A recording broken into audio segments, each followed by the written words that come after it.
Merci Monsieur le maire, mesdames et messieurs les élus. Comme annoncé par la présidente de région Valérie Pécresse et Île-de-France Mobilité, l'offre de transport en commun va devoir considérablement s'adapter durant toute la durée des Jeux Olympiques et Paralympiques. Les tarifs vont par conséquent connaître une forte hausse pour toute la durée de l'événement, soit du 20 juillet au 8 septembre 2024. Le prix du ticket de RER Conflans-Paris sera relevé à 6 €.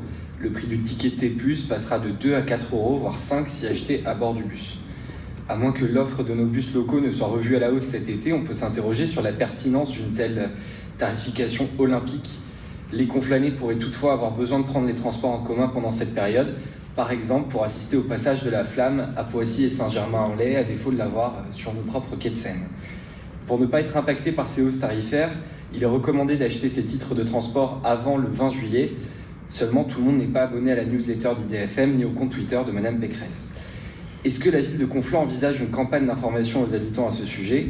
Le VAC, les réseaux sociaux de la ville, ainsi que les panneaux publicitaires près des gares pourraient être mis à disposition pour expliquer le choix de la majorité régionale que vous soutenez d'avoir augmenté les tarifs, ainsi que pour inviter les usagers à anticiper leurs achats de titres de transport. Je vous remercie. Sans doute pas vous l'apprendre, mais la région Île-de-France est autonome et le maire de Conflans-Sainte-Honorine que je suis n'a pas pour prérogative de décider du prix des titres de transport d'Île-de-France Mobilité.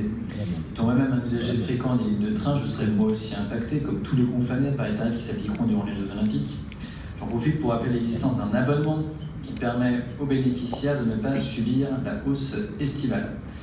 Si je comprends votre point de vue, je me dois également de vous rappeler que les Jeux n'impacteront pas que les transports, puisque ces années s'accompagneront de la fermeture de nouvelles circulations dites olympiques sur le périphérique parisien, mais également de restrictions de circulation pour les piétons dans certaines zones où il faudra présenter un QR code. Tout grand événement son organisation ne m'appartient pas de commenter ni de juger, d'autant plus que je n'ai pas été consulté comme vous semblez l'indiquer.